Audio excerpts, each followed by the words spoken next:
El día de hoy vamos a presentar el seminario Nación, Cultura y Memoria del profesor, a cargo del profesor Alfonso Rubio Hernández. El título de su ponencia, y es digamos, el resultado de la investigación del año sabático que disfrutó desde agosto del año 2020 y hasta su reintegración este mismo mes, en el año 2021, se titula Geopolítica del Archivo, la fundación del orden burocrático, el caso de la villa de Medellín en el siglo XVIII. Bienvenido, profesor Rubio. Buenos días.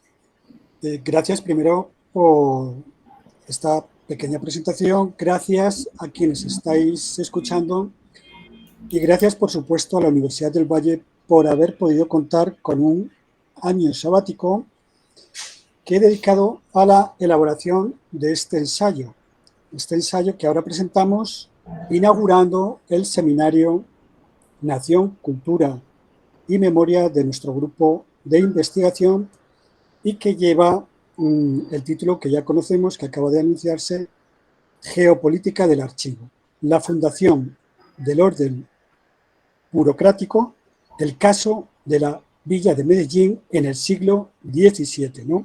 En el siglo XVII, porque es cuando la villa se inaugura en 1675. El reconocimiento oficial con la Real Cédula de fundación es en 1675, ¿no? Entre los asistentes creo que hay representación del Archivo Histórico de Medellín. Gracias por vuestra presencia. Y también se encuentra entre nosotros, tengo que decirlo, Margarita Gómez, profesora del Departamento de Ciencias y Técnicas Historiográficas de la Universidad de Sevilla, la Sevilla española. Y quiero decir que este trabajo debe mucho a los magníficos trabajos de Margarita, y va un afectuoso saludo para ella y sus colaboradores, entre los cuales al menos se encuentra Julio Ramírez. Creo que será suficiente leer la introducción del ensayo, que no es extensa, y luego, si os parece, podemos debatir sobre la propuesta. Pues así como una propuesta que tiene mayores posibilidades de desarrollo, quiero considerar este ensayo. Comienzo. La fundación de la villa de Medellín, en el valle de Aburrá, de la provincia de Antioquia del Nuevo Reino de Granada, se concreta en el año de 1675. Fue una fundación tardía, pero muy consciente y planeada, resultado de un largo proceso de poblamiento y explotación agropecuaria por mineros procedentes principalmente de la ciudad de Santa Fe de Antioquia, donde quedó instalada la sede de la gobernación de dicha provincia en el periodo colonial. Durante todo este periodo, el Cabildo de Medellín, una institución que pertenecía al engranaje administrativo de la corona española, estuvo gobernado por mineros y comerciantes que hacían parte de la élite económica y social de la villa. Ser parte del cabildo era esencial para poder controlar el poder tradicional que permite a la élite dirigir los procesos productivos y disponer de beneficios sociales. Algunos de sus primeros cabildantes ya se habían ejercitado como tales en la ciudad de Santa Fe de Antioquia y eran conscientes, ciñéndose a la legislación real, de la importancia del documento escrito como instrumento de legitimación de la nueva fundación que destinaba un espacio territorial en el Nuevo Mundo a los dictados de su gobierno. Después de un minucioso y legalista proceso documental que definitivamente funda la nueva población, conscientes de la necesidad del archivo en la gestión administrativa, a cuya instalación, por otro lado, obligaba la ley, entre las primeras medidas que toma el Cabildo para el régimen de esta república, como dice la documentación, figura la creación de su archivo y la recopilación de los documentos dispersos, privilegios, cédulas y provisiones favorables a la villa que puedan encontrarse en otras instituciones como la Real Audiencia y la Gobernación de Antioquia, con el fin de que, así decían los documentos, se traigan y guarden en un arca de 3 llaves. O sea, el archivo original de la villa, el arca triclave o también llamada arca de privilegios. La consideración política que se le concedió a la escritura en un imperio sumamente burocratizado potenció el valor del archivo como lugar necesario para custodiar y organizar no solo los documentos fundacionales que daban cuenta de determinados privilegios iniciales, sino también y sobre todo los documentos que se producían después de la fundación y que debían, para dar coherencia al poder de un Estado, desarrollar y mantener en el tiempo una institución articulando y organizando por medio de un conjunto de procedimientos administrativos los ámbitos judiciales, económicos y políticos de una determinada zona territorial. El archivo, a su vez, potenciará la finalidad real por la que se originan los documentos escritos y su valor administrativo. El control y uso de su información será un recurso clave en las estrategias políticas, económicas e ideológicas de los cabildos de españoles en Indias. Ceñidos a este ámbito local de los cabildos coloniales de una jurisdicción territorial que primero tuvo la Real Audiencia de Santa Fe de Bogotá y luego fue Virreinato de la Nueva Granada, y queriendo mostrar la importancia de sus archivos en las prácticas de dominación geopolítica empleadas por la corona española en su expansión imperial, el principal objeto de este ensayo es el de llamar la atención sobre un instrumento pocas veces estudiado por la historia, que legitimaba la fundación de las ciudades y daba continuidad y orden a la gestión política y económica de los territorios dominados por la corona española, el documento escrito y su necesario archivo. Intentando mostrar el carácter institucional del archivo, necesariamente hay que ponerlo en relación con el contexto histórico, geográfico y social que inevitablemente nos conduce a conectar un ámbito local con sus superiores, el ámbito virreinal y el ámbito de un imperio conformado por la monarquía hispana.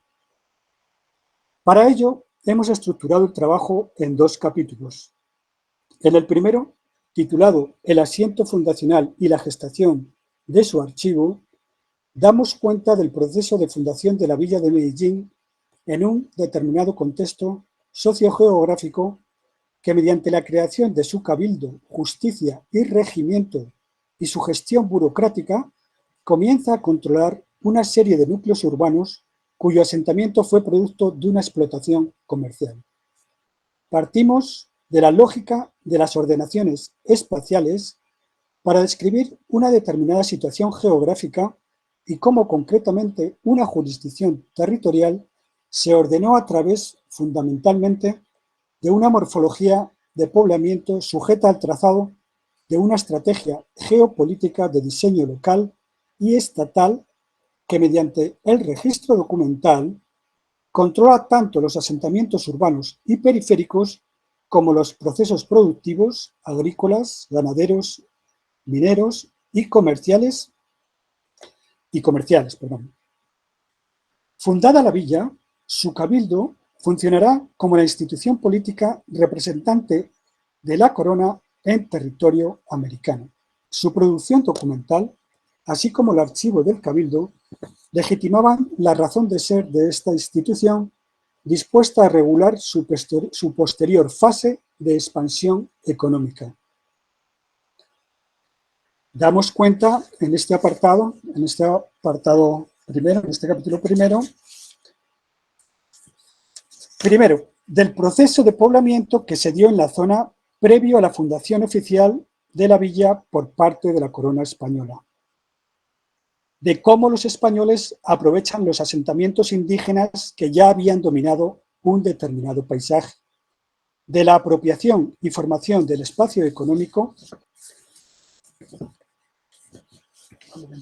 mis apuntes que me pierdo, y del establecimiento del espacio socioeconómico. político. Esas son más o menos las subdivisiones de este primer apartado.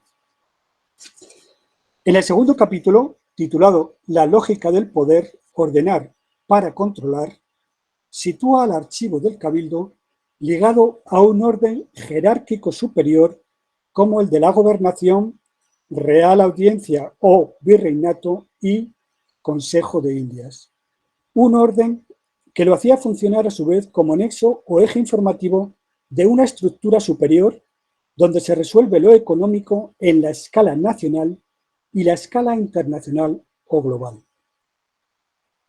El Estado posibilitó la territorialización de grandes jurisdicciones en Indias, construyendo espacios para el capital mediante un sistema de enlaces administrativos. A través de un ordenamiento espacial legal, la miniaturización, bueno, estos son dos conceptos que aquí no puedo dedicarme mucho a explicarlos, tomados de Manuel Antonio España, un historiador portugués, el de miniaturización y rigidez. A través de un ordenamiento especial, decimos, legal, la miniaturización del espacio permitía, por un lado, unas condiciones de continuidad y estabilidad de la comunidad humana por la que se había fundado un nuevo orden poblacional. El territorio político irá formando un conjunto de tierras sujetas a la dirección de un poder real y será el rasgo de la rigidez, por otro lado, el que haga conectar el poder con la tradición. La creación de las instituciones político-administrativas de carácter patrimonial posibilita la territorialización del poder, por la cual los lugares mantienen vínculos económicos produciendo mercancías para el mercado nacional y el mercado mundial. Desde la geografía política, podemos decir que las ciudades y con ellas la institución del cabildo, justicia y regimiento que las rige, dirigirán sus estrategias recurriendo al control que ofrece la ley escrita y el documento burocrático hacia la administración de un espacio político, social y económico en su propia jurisdicción, que quedaría configurada por las escalas centro, semiperiferia y periferia, escalas, ya lo podemos debatir luego, que tomo de Wallenstein, pero que yo ciño solamente a la ciudad, a la parte local. Wallenstein, recordad, lo hace en la escala mundial partiendo desde Europa, ¿no? Bien, es la propia jurisdicción donde se instala el cabildo queda configurada por estas escalas como actualmente, centro, semiperiferia, periferia, y al mismo tiempo formando parte de una estructura vertical de 3 escalas dependientes, local, nacional y global, donde se mueven las relaciones del mercado capitalista. Los estudios coloniales sitúan en el espacio simbólico de la plaza de las ciudades instituciones como el cuartel militar, la iglesia, el estanco y el cabildo, pero normalmente no hacen visible el lugar del archivo como un espacio más de poder, pues este efectivamente permanece oculto dentro del cabildo que lo crea, usa y custodia. Algunas relevantes referencias han vertebrado nuestra exposición con el intento precisamente de visibilizar e interpretar el archivo desde consideraciones político-económicas.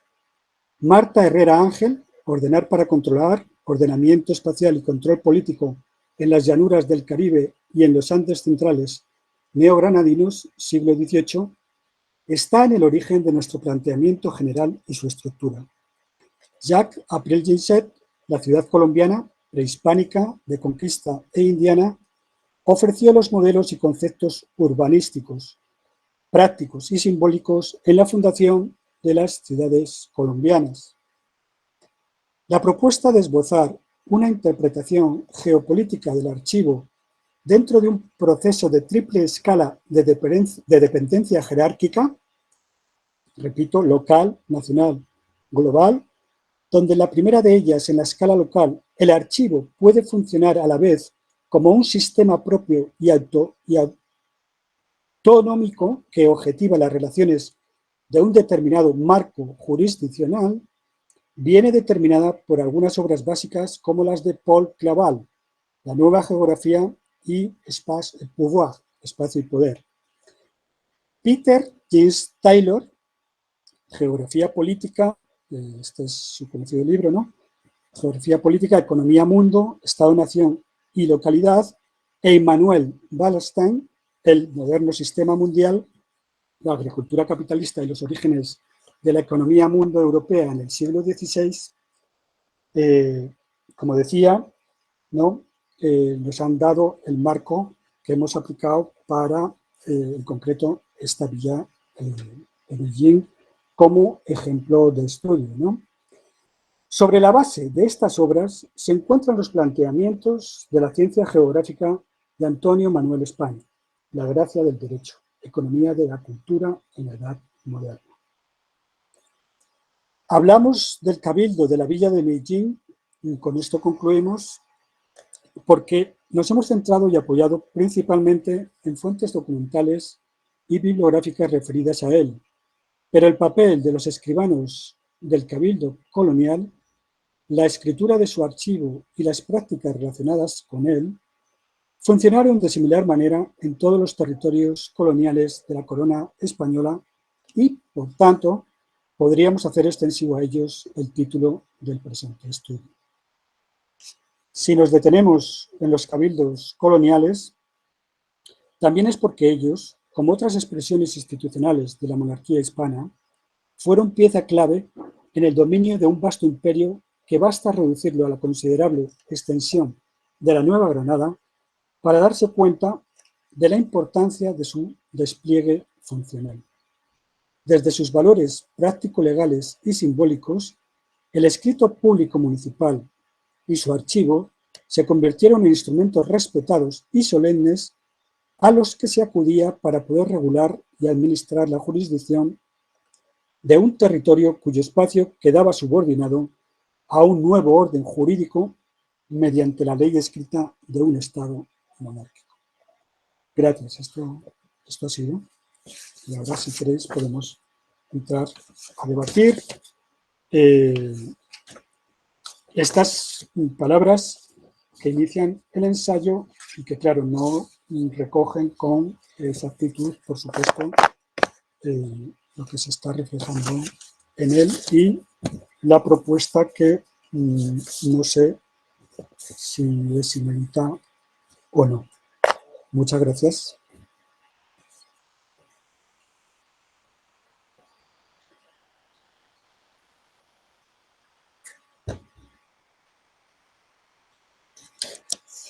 Bueno, no estoy escuchando. Muchas gracias a ti, Alfonso. Andrea Carolina, la monitora del departamento, va a servir de moderadora para las preguntas y comentarios.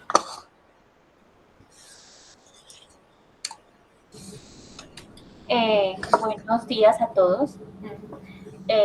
Si alguien tiene alguna pregunta y la quiere escribir por el chat o si quiere hablar, entonces pues puede levantar la mano o cualquier comentario que le quieran hacer al profesor Rubio sobre su presentación. Adelante. Sí, adelante. Yo sé que es difícil entenderlo así en esta panorámica general, ¿no? El texto creo que sí, por supuesto lo especifica y es también parte, hay que decir, este texto de una mayor investigación que leída, vista en el conjunto totalitario, creo que se podría entender mejor, ¿no?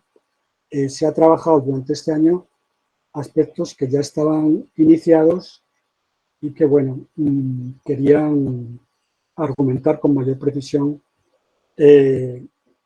esta consideración de hablar de geopolítica del archivo, ¿no?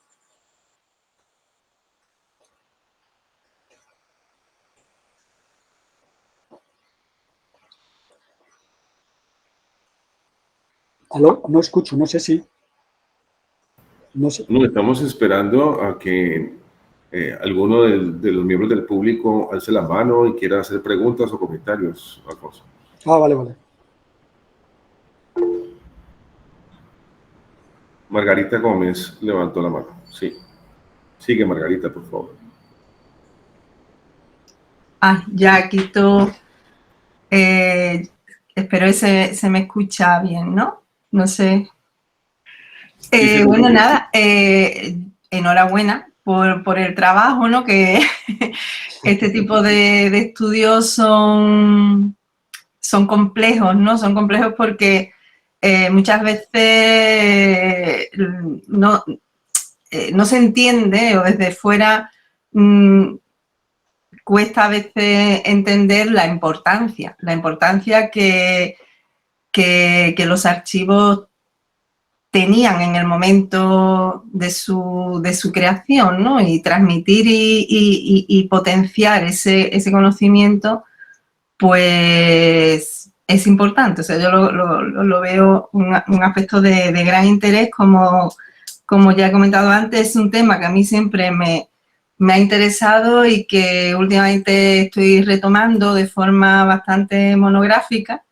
Y los resultados luego son muy buenos porque el estudio del archivo sirve para entender, yo creo, otros muchísimos aspectos, ¿no? Relacionados con el gobierno, con la política, con todo en general, con la administración.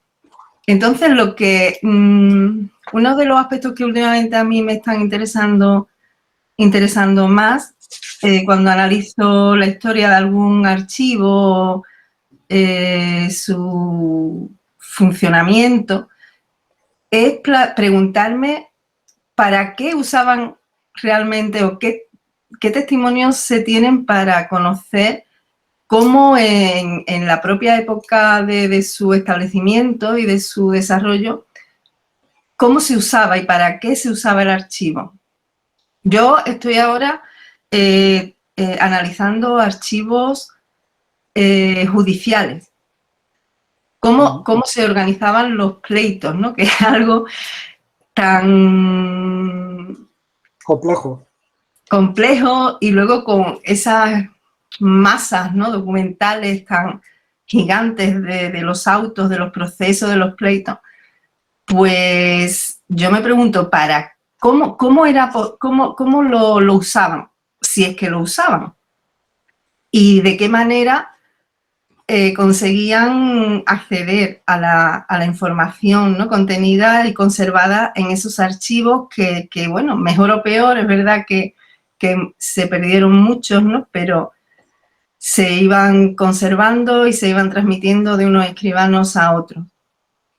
Y yo no sé si en el caso de Medellín hay algún testimonio de este tipo de cosas, del uso del archivo. ¿Para qué usaban el archivo? Ellos.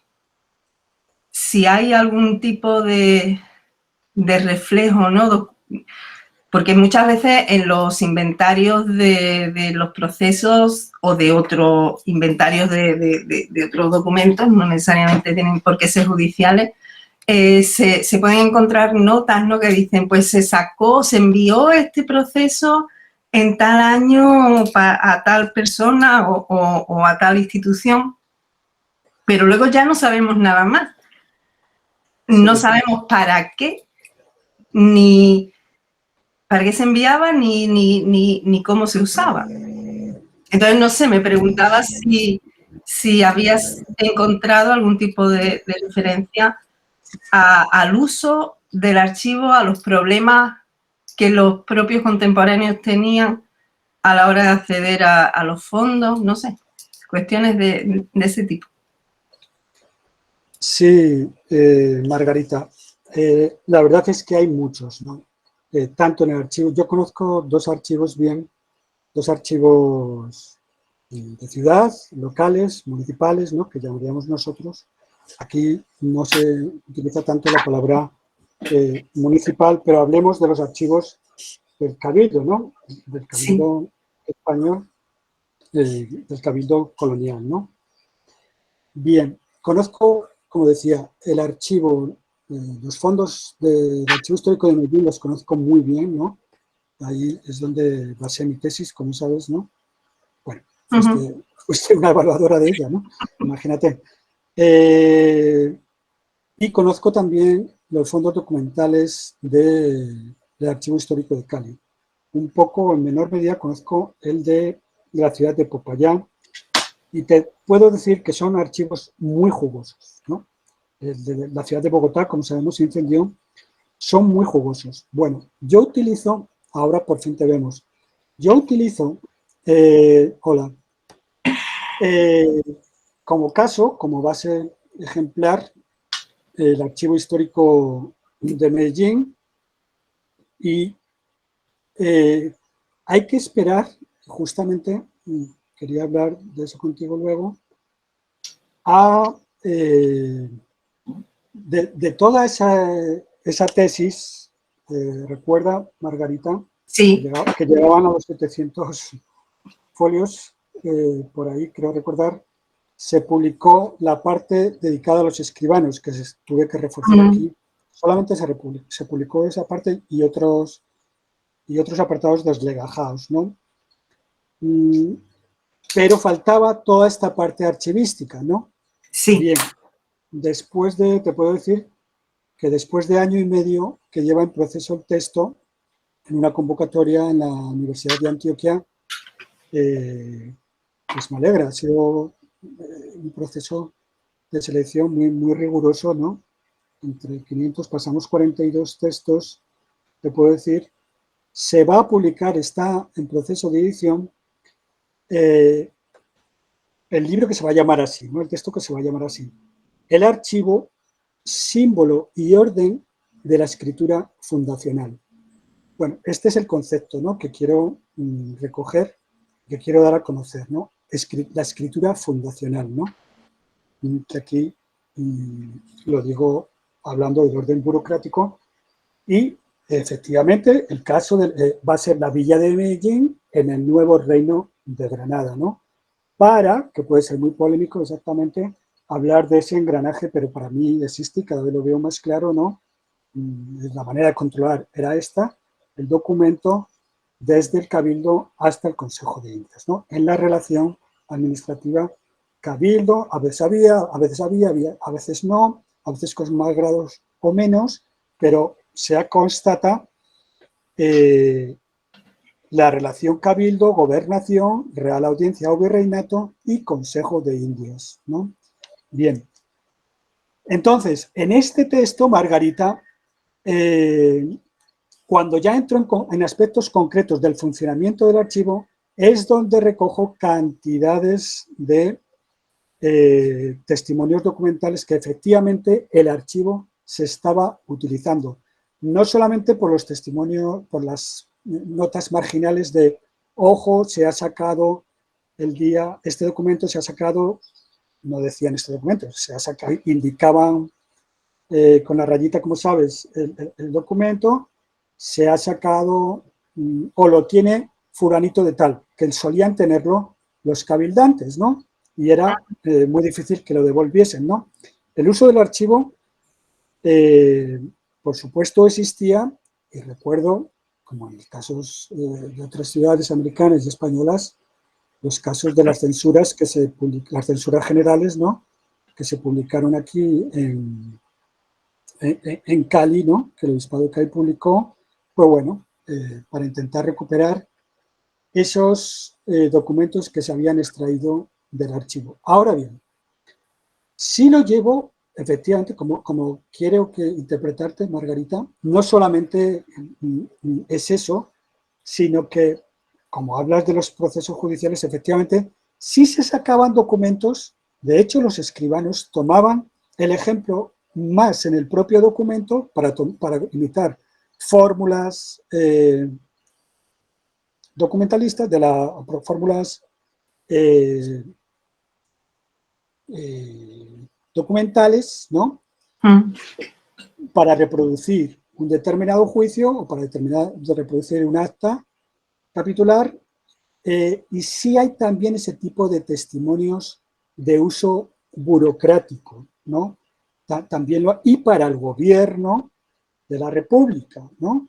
Como se decía así, muchas reorganizaciones del archivo se fundamentan en el texto de la orden, que siempre habla de tener controlado el archivo, que no sabemos lo que tenemos, que hay que ordenar mejor esto para hacer uso de tal, ¿no? O sea que sí, esperemos el texto, porque ahí sí los hay. De todas formas, son dos maravillosos archivos y el de Medellín, como sabéis, está en la red, ¿no? Está la parte colonial, se puede ver toda. No es fácil su consulta, pero sí se constatan procedimientos, el uso del archivo con procedimientos práctico-burocráticos. Vale. Y para la toma, a mí me interesa también el uso del archivo para la toma de decisiones. Que es... Sí, sí, yo creo que también recojo en la elaboración de actas, a ver, creo recordar, Moni Velarde, que fue el visitador, creo que está hablando de también de algunos procesos y con base en este proceso tal, hemos tomado la decisión tal. Creo que hay algún testimonio de esos también, ¿no? Por eso yo creo que es importante, es un cambio. Sí, sé que vas a ese detalle de lo práctico, que es muy complicado, sí, tener testimonio, pero creo que lo recojo, Margarita, creo que están ahí. Muy bien, sí, estupendo. Sí. Muchas gracias.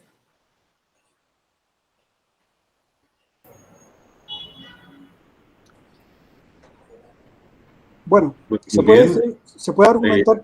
Bueno, perdón. Sí, ¿vas a continuar? Sigue. No. Si tenemos pregunta. No hay preguntas por el momento, ni tampoco comentarios, entonces... Marta Lucía, te aborda. Adelante, hable. Muy buenos días. Hola, buenos días. Muy interesante la investigación. Llama mi atención el porqué del título, profesor. ¿Por qué ese título, Nación, Cultura y Memoria? Gracias. Marta, tal vez te hayas incorporado algo un poco tarde, ¿no? Bueno, la presentación del texto se inscribe dentro del seminario que se llama Nación, Cultura y Memoria, ¿no? Lleva el mismo nombre que nuestro grupo de investigación del Departamento de Historia, pero la propuesta, el título del texto se llama Geopolítica del Archivo. La fundación de un orden burocrático. ¿Sí? ¿Sí? ¿Queda aclarado? Sí, señor. Gracias. Bueno.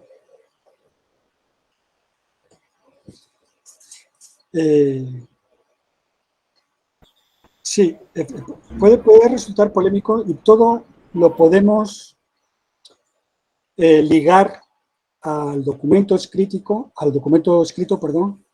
y a su archivo. Todo lo podemos ligar a su archivo, ¿no?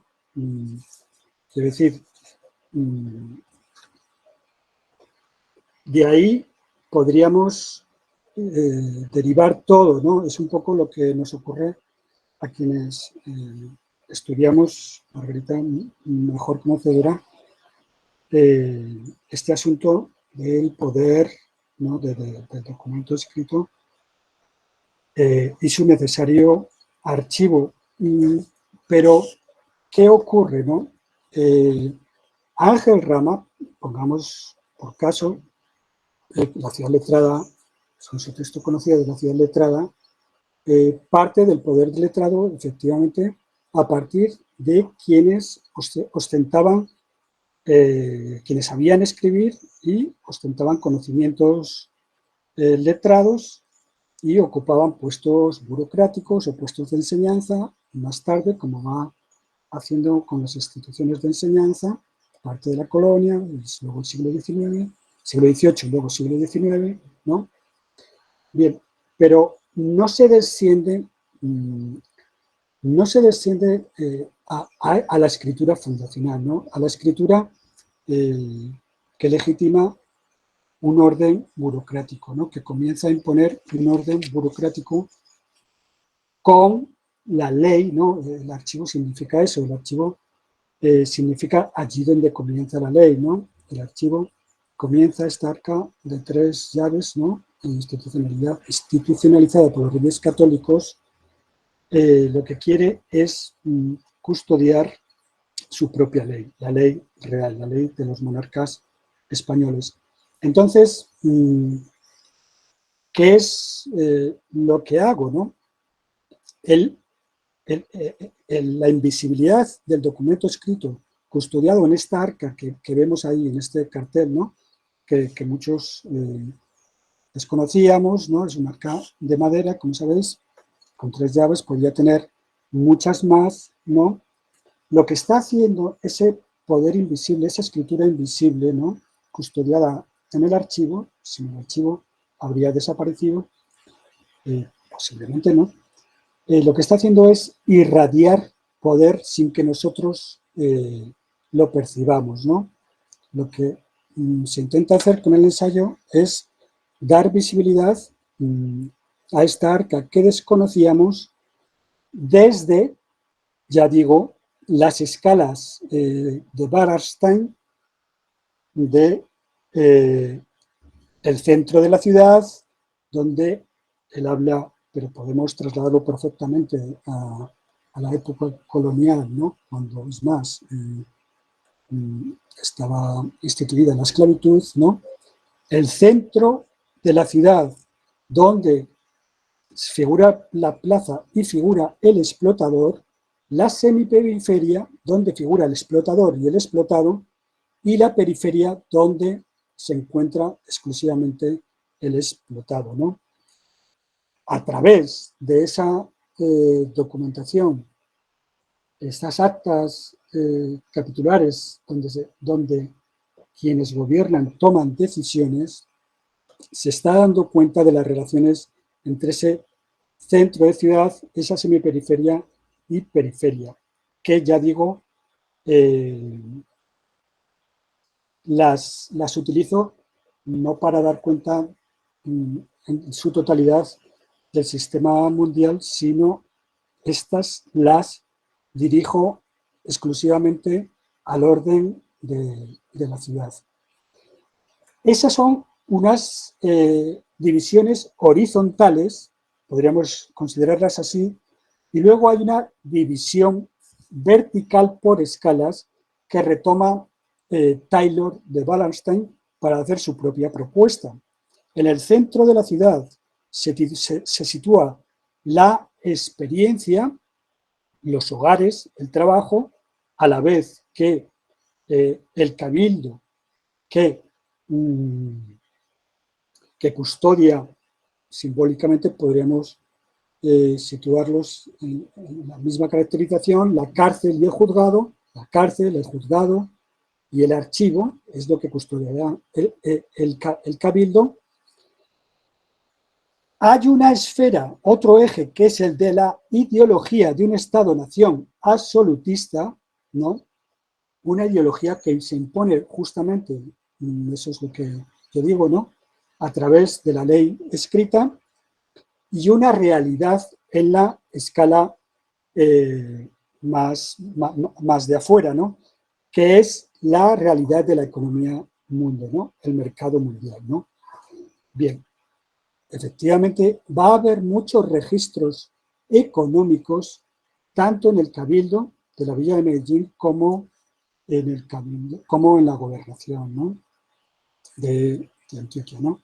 Entonces, ¿qué es lo que está haciendo realmente este poder invisible de la escritura del archivo? Está irradiando control, dominio de los asentamientos periféricos, del agrícola, del ganadero, del forestal, dentro de una determinada jurisdicción territorial, otro cabildo va a dar cuenta de otra jurisdicción territorial lindante a ella y, por supuesto, también del extrarradio de las minas, ¿no? De las minas que bueno, en Cali, Popayán y Medellín justamente se siente mucho, ¿no?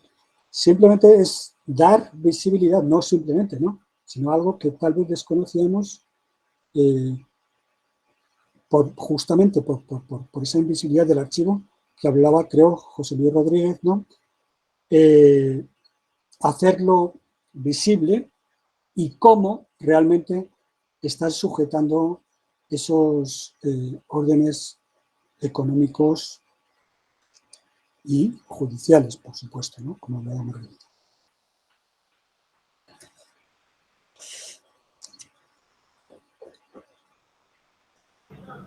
Bueno, León Darío Montoya le dice, saludos, interesante investigación.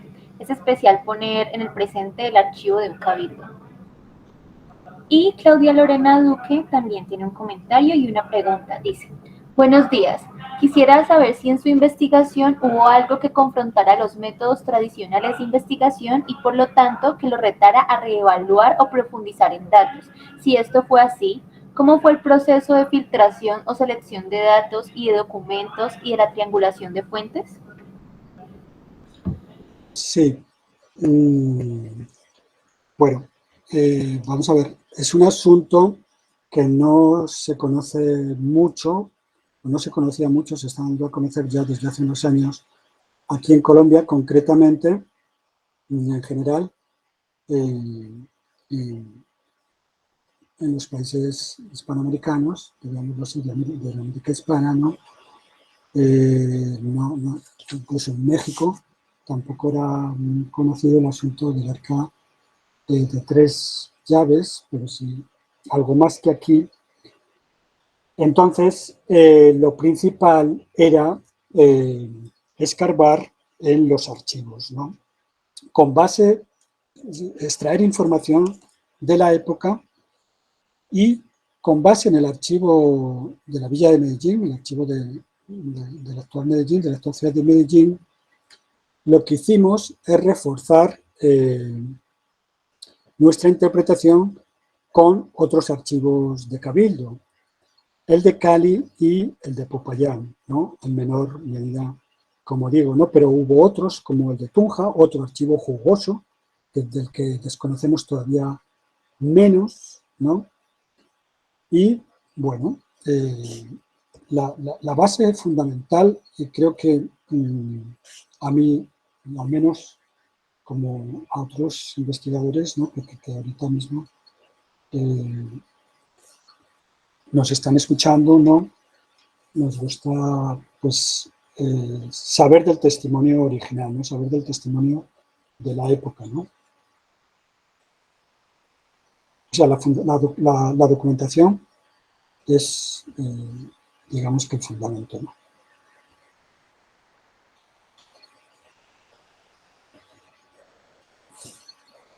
¿Había otra pregunta? No.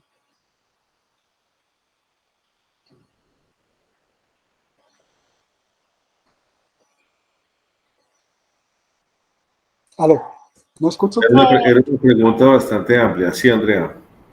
No, por ahora no hay más preguntas o comentarios. Así que... Te preguntan que si hubo en la investigación triangulación de fuentes, ¿cómo fue el proceso de filtración y selección de datos y de documentos que usaste? Eso creo que puedes expandir de allí. Bueno, lo voy a decir de una manera pedestre, se llama. Es una cuestión de mucho trabajo. Realmente, yo lo que hacía, de manera concreta, cuando comencé a trabajar la tesis en la ciudad, en Medellín, ¿no? Cuando todavía no sabía dónde me situaba, ¿no? Entonces sí tuve que ponerme mucho en Colonia, ¿no? En fuentes biográficas que estudiaban la colonia, pero con un Compact Armada que compré de segunda mano en un banco de Medellín que había quebrado, ¿no? Me bajaba todos los días a las 7 de la mañana en un circular con Atrasur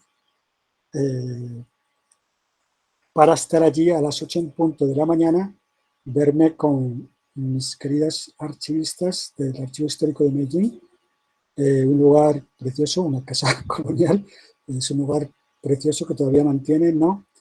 Y un archivo que tienen, agradezco la ayuda de Claudia, ¿no? que dirigía en aquel entonces, creo que lo sigue dirigiendo el archivo, si no se ha jubilado ya, la última vez que me encontré con ella estaba a punto de jubilarse, espero que siga, ¿no? Ella me ayudó mucho y era vaciar esos tomos del Fondo Documental Colonia, pero ellos tenían muy buenos índices, ¿no? Los llamaban así, o índices, una cosa así los llamaban, ¿no? Catálogos. Sí, pero no eran catálogos, creo que los llamaban inventarios, índices del inventario, una cosa así, ¿no? Que eran fichas manuales. Ahora ya lo tienen en red, eran fichas manuales, entonces, bueno, esa base me sirvió mucho y la cuestión era vaciar. Yo transcribía al momento de los tomos en el computador, ¿no? Entonces, esa gran información que conseguí, yo creo que estuve así durante un año, todas las mañanas, las tardes las dedicaba a leer, en aquel apartamento de 37 metros cuadrados, si puedo decirlo, y es cierto que la documentación te puede desbordar, si estamos hablando de investigación, pero hay que saber jugar con ella y cuanta más poseas, mejor, ¿no?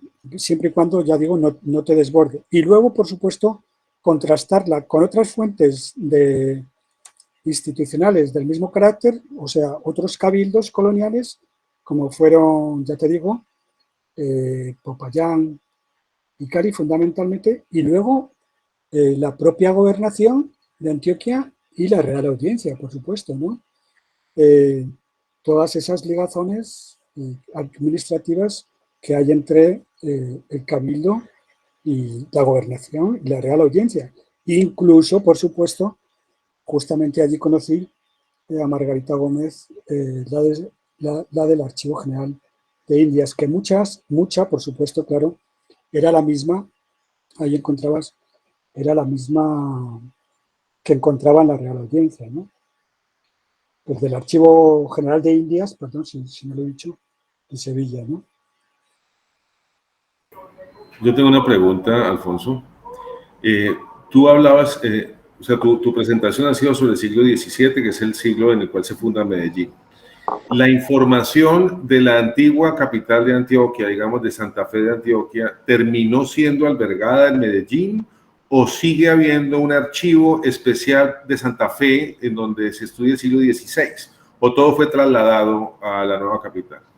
Sí, ese fue otro archivo que consulté allí en Santa Fe de Antioquia. Solamente la parte de gobernación está en la gobernación de Medellín. La parte del cabildo, del archivo del cabildo, lo que queda, que es muy poco para lo que fue, ¿no? Hay muy poca, ¿no? De la parte de cabildo hay muy poca y está allí en Santa Fe de Antioquia. Pero claro, Santa Fe de Antioquia fue la gobernación, fue sede de la gobernación, ¿no? Y todo, cuando deja de ser sede de la gobernación, se traslada a Medellín. Y está allí y es otro muy buen archivo, el de la gobernación de Antioquia, ¿no? Es otro muy buen archivo. Gracias. Sí. Marta Lucía Taborda. Yo quisiera hacer una pregunta respecto a la digitalización de los manuscritos. ¿Es legible la lectura de estos manuscritos? ¿Cómo es la caligrafía? ¿Es compleja? ¿Es fácil de descifrar? Profesor, gracias. Bien, aquí tenemos mejores expertos que yo para hablarte de la documentación de esa época. Entonces, no es muy no es son mejores expertos, digo, porque son mejores paleógrafos y mejores diplomatistas, ¿no? Yo no soy experto en estas materias, ¿no? Pero es decir, leer el siglo XVIII, ni mucho menos, ¿no?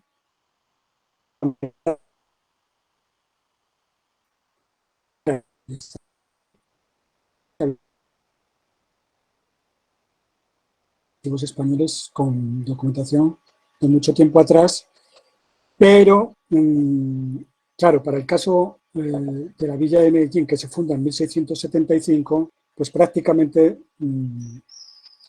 su documentación es del siglo XVIII, ¿no? Hasta 1819, que el propio municipio, cuando el propio municipio declara la independencia, ¿no? Entonces, no es nada complicado, ¿no? Es una lectura que no es nada... Se nos dificulta, claro, por primera vez cuando los estudiantes, bueno, ven por primera vez esta documentación, se asombran de alguna manera y comienzan a leer por primera vez, pues claro, no es nada fácil, ¿no? Pero es cuestión de hábito, no más. Muchísimas gracias.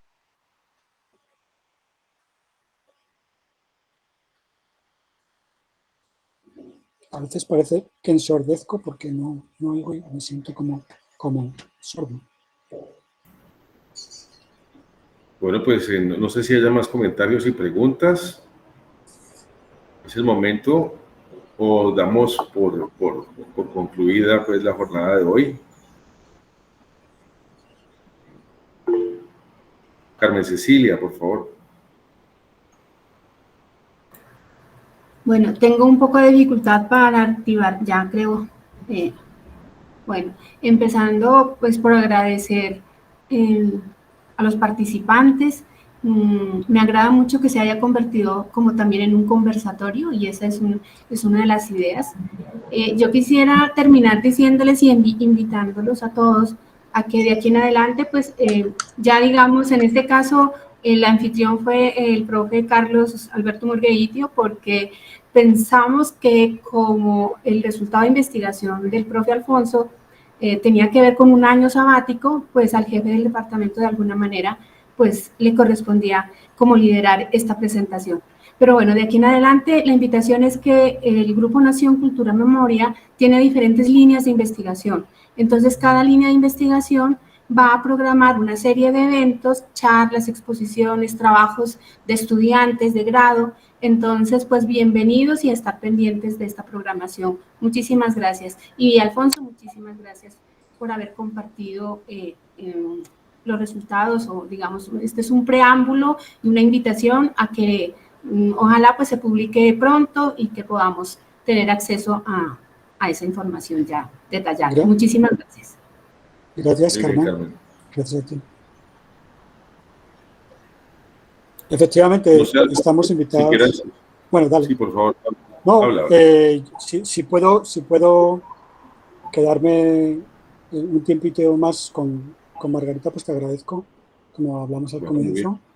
Y bueno, gracias, por supuesto, a quienes habéis estado ahí, ¿no? Y bueno, os agradezco la atención, por supuesto, ¿no? Pues gracias a ti y a todos los presentes. Con esto cerramos entonces. Muchas gracias por la asistencia, al profesor Rubio, y bienvenido nuevamente después del sabático. Lo estábamos esperando con mucha ilusión. Y me agradezco, sí, te agradezco mucho pues que hayas hecho esta presentación. Bueno, gracias. Nos dejamos aquí entonces.